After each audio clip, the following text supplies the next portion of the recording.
제주 빌라델비아 교회입니다. 마태복음 강해 121번째 시간입니다. 오늘은 마태복음 8장 18절에서 22절까지의 성경 구절입니다. 지난 시간까지 우리는 어떤 내용을 살펴보았냐면 산상수훈을 마치신 후에 율법의 성전에서 내려와서 이제 본격적으로 복음을 전파하는 진리를 선포하는 사역의 이제 장을 여시는 그리스도의 모습을 우리가 살펴보았습니다. 40일 동안 광야에서 시험을 받은 후에 율법의 성전에 올라가서 이제까지 이스라엘 백성들이 선과 악이라고 하는 율법으로 곡해했었던 하나님의 진리의 말씀을 그 진리대로 하나씩 풀었어요. 근데 여전히 못 알아들었어요. 제자들조차도 못 알아들었어요. 그래서 이제 성전에서 내려와서 그것을 사람 수준에서 누인의 눈에 보이는 이적과 표적으로서 다시 한번 이제 설명해 주시고 풀어주는 그런 광경이에요. 너희들이 귀신 들렸고 너희들이 병에 걸렸는데 그 귀신 들림과 병에 걸렸다고 하는 것의 의미가 뭔지 아니? 귀신을 쫓아내는 것이 뭔지 아니? 병을 고친다고 하는 것이 뭔지 아니? 다 지금 말씀으로 귀신도 쫓아내고 말씀으로 병 고침도 행하셨단 말이에요. 결국은 귀신 들림 그리고 열병에 들었다고 하는 것은 자기 자신이 하나님이 되어 하나님처럼 되어 나는 무엇이 선이고 무엇이 악인지 그 차이를 분별할 줄 아는 권능이 있다라고 스스로 여기며 선악의 율법에 매여 있는 것, 그게 귀신 들린 거고 그게 병든 거다, 그게 열병에 걸린 거다.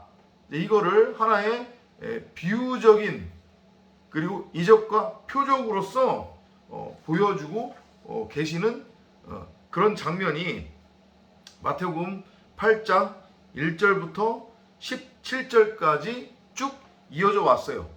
그런 다음에 또 어떠한 일이 벌어집니다. 18절입니다. When Jesus saw the crowd, 예수께서 무리들을 보셨을 때에 He went across Lake Galilee. 예수께서 뭐라고 하시냐면 우리 저 갈릴리 호수 저편으로 건너가자. 이게 우리가 다음 시간에 볼 이야기하고 연결이 되는 건데 이거는 지금 갈릴리 호수 이쪽에서 이쪽으로 넘어가는 건데 이게 방향적으로 보자고 하면 서쪽에서 동쪽으로 넘어가는 거예요. 이것 여기에도 분명히 복음의 메시지가 담겨져 있어요. 일단 그렇게 여러분들이 인지를 하시고요. 그때 A teacher of the laws of Moses, 모세의 율법을 가르치는 자가 예수께 나와서 came up to him and said, 이르기를 teacher, 선생이여, I will go anywhere with you. 제가 당신이 가는 곳은 어디든지 함께 가겠나이다 라고 그렇게 생뚱맞게 이야기를 합니다. 그랬더니 Jesus replied, 예수께서 답하여 이르시되 Foxes have dens and birds have nests. 여우를 갑자기 말씀을 하십니다. 여우도 굴이 있고 공중에 새도 둥지가 있다. 다 의미하는 뭔가가 있겠죠. 그죠? 여우는 히브리 사람들한테 있어서의 여우는 어떤 동물이냐면 광야에서 사는 동물이에요. 광야에서 굴을 파고 사는 동물이란 말이에요. 그러면 이 지금 여우가 의미하는 게 무엇일래? 갑자기 여우는 자기가 사는 굴이 있다. 이렇게 말씀을 하셨을까요? 이 여우가 의미하는 것은 바로 선과 악이라고 하는 율법을 뜻해요. 그 선과 악이라고 하는 율법에 매여 있는 귀신 들린 자, 병든 자들을 뜻한단 말이에요. 혹은 세상 왕을 뜻한단 말이에요. 그에게 집은 어디냐면 댄스, 굴이래요. 굴. 그럼 이것이 의미하는 건 뭐겠어요? 바로 무덤이에요. 무덤.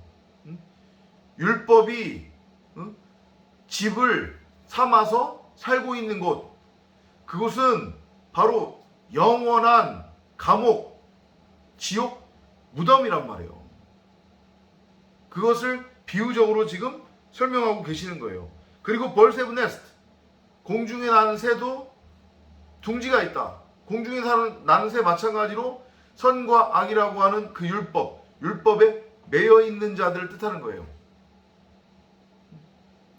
그들은 다 무엇을 자기의 처소 삼아서 선악의 율법이라고 하는 그 율법의 행위를 통해 맺어진 열매를 자신의 처소 삼아서 살고 있음을 말해 주시는 거예요. 혹은 그 율법의 성전 그 자체가 그들의 결국은 집이다. 돌 위에 돌 하나 남지 않고 무너질 그 율법의 성전이 여우나 공중을 나는 새의 집이다. 이렇게 우리가 이해를 하셔도 돼요. 그런데 but the son of man, 인자라는 얘기예요. 사람의 아들, 이렇게 되는 거죠. 그러니까 사람은 뭐예요? 그리스도잖아요. 그리스도의 아들, 곧 진리의 말씀에 의해 하나님의 아들로 태어날 자들, 그렇게 예정되고 확정된 자들을 뜻하는 거겠죠. 하나님의 아들들을 뜻하는 거예요. 그 하나님의 아들인 인자는 doesn't have a place to call his own, 그 자신의 것이라고 부를 그런 장소를 가지고 있지 않대요. 그러니까 처소가 없다는 얘기죠. 인자의 처소는 이 땅이 되어서는 안 되는 거예요. 그런 메시지로 여러분들이 이해를 하셔도 되고, 또 다른 메시지는 뭐냐면 이제 다음 시간에 할 23절부터 그 얘기가 이어져서 나올 건데, 하나님의 아들로 태어날 자들, 이미 그렇게 하나님의 아들로 창세전부터 택함을 입은 아들들, 성도, 교회는 애굽이라고 하는 피바치라고 하는 그 아브라함과 그 다음에 이삭과 야곱, 그 믿음의 조상들이 묻혔던 그 막벨라 밭의 굴이 바로 그리스도의 처소가 돼야 되는 거예요. 거기서 우리는 죽어야 되는 거예요. 그래서 이 말씀을 하신 다음에 하필이면 예수께서 갈릴리 호수 서편에서 동편으로 제자들을 데리고 배를 타고 넘어가는 거예요. 죽으러 가는 거예요. 무덤에 장사되어지러 가는 거란 말이에요. 거기가 우리의 집이야 되는 거예요. 거기에 우리의 옛사람을 묻어야 되는 거란 말이에요. 우리의 겉사람을 묻어야 되는 거란 말이에요. 그래서 나라고 하는 이 율법의 머리가 잘려야 되는 거예요. 그래야 비로소 예수라고 하는 그 가시면류관을 썼던 그 세상 왕으로서의 육체의 예수, 율법의 예수, 나라고 하는 겉사람, 옛사람이 목베인 받아 죽고 거기에 그리스도라고 하는 진짜 머리가 이제 뭐라고 해야 돼요? 위치하게 되는 거란 말이에요. 그러면 바로 그 그리스도라고 하는 머리를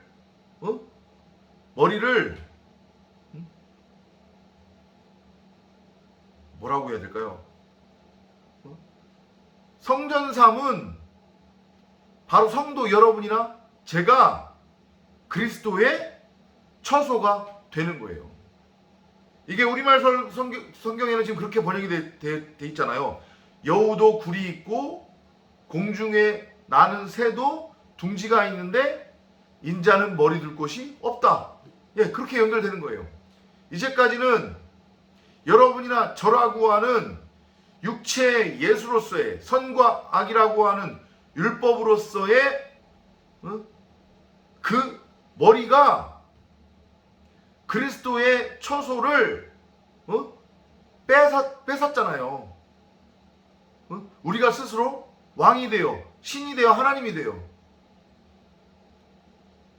그렇기 때문에 그리스도가 머리 들 것이 없다고 한 거예요. 우리의 머리는 철저하게 그렇게 목베임 당해야 되는 거예요. 그래야 비로소 그 자리에 그리스도가 우리의 머리로 들어오게 되는 거란 말이에요. 그 말씀을 하시는 거예요. 그리고 또 한 가지는 앞서서도 설명드렸지만 예수는 그리스도로 태어나기 위해 새하늘과 새 땅으로 창조되기 위해 반드시 예수로 죽어야만 해요. 여러분이나 저란 말이에요. 근데 그 예수의 육신의 예수의 처소, 그 처소는 이 죽은 자들, 선과 악이라고 하는 율법에 매여서 죽어 있지만 자신들이 죽어 있음을 알지 못하고 인정하지 않으면서 세상 왕으로 살아가고 있는 저들의 무덤이 우리의 무덤이 아니란 말이에요. 우리는 그곳에 매장되면 안 되는 거예요. 우리는 반드시 막벨라 밭의 굴에 매장되어야만 하는 거예요. 그곳은 지금 예수가 서 있는 그 세상을 기준으로 했을 때에 자신의 처소가 아니잖아요. 그러니까 내가 머리 둘 곳이 없다라고 말씀하신 거란 말이에요. 마찬가지로. 그래서 그 말씀을 끝내신 다음에 이제 갈릴리 동편으로 죽으러 가는 거예요. 이해돼요? 21절로 넘어갈게요. Another disciple said to Jesus. 또 다른 제자가 예수께 이르되 Lord, let me wait till I bury my father. 주여, 제가 저의 아버지를 장사 지내도록 하소서. 저의 아버지를 장사 지낼 때까지 let me wait. 저를 기다려 주세요. 보세요. 갑자기 지금 처소 얘기하다가 왜 또 아버지 장사 얘기가 왜 나오냔 말이에요. 방금 전에 제가 그 힌트를 드렸잖아요. 그죠? 이곳은 그리스도로 태어날 자들, 하나님의 택함을 입은 아들들, 교회, 성도의 처소가 되면 안 되는 거예요. 여기는 우리는 여기에 장사되어지면 안 되는 거예요. 그러면 영원히 죽는 거예요. 우리가 장사되어야 될 곳은 어디라고 했어요? 막벨라 밭의 굴, 하나님의 아들들이 장사되어져야 할 곳. 하나님께서 자신의 피값으로 산 그곳, 그 무덤, 그곳이 우리의 처소가 돼야 되는 거란 말이에요. 거기에 우리는 장사되어져야만 하는 거예요. 그런 맥락으로 앞에서 처소 얘기를 하셨고, 그러니까 그 얘기가 끝나니까 지금 제자 한 명이 이 얘기를 하는 거예요. 그러면 주님, 제가 저의 아비를 장사 지낼 때까지 저를 기다려 주세요.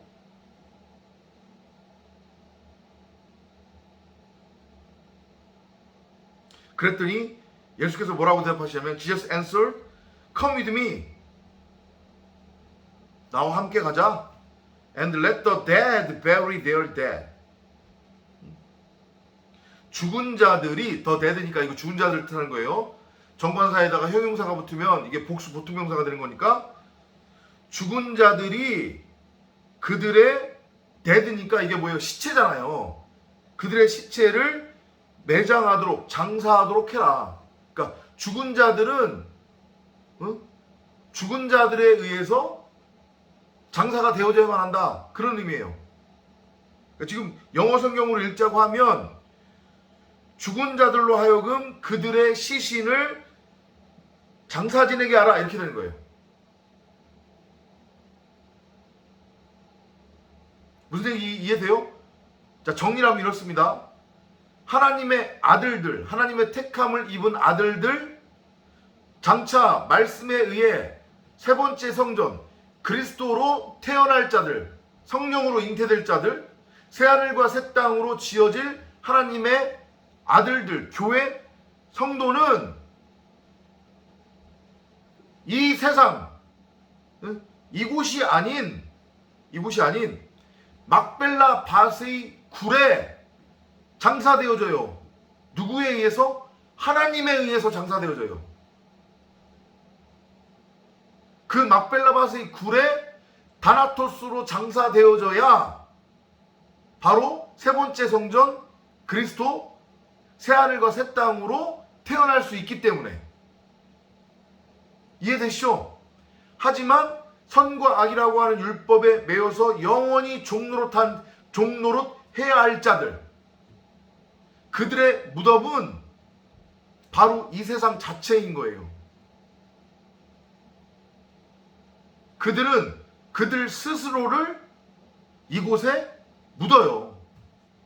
혹은 그들은 또 다른 그들과 같은 죽은 자들을 이곳에 장사 지낸단 말이에요.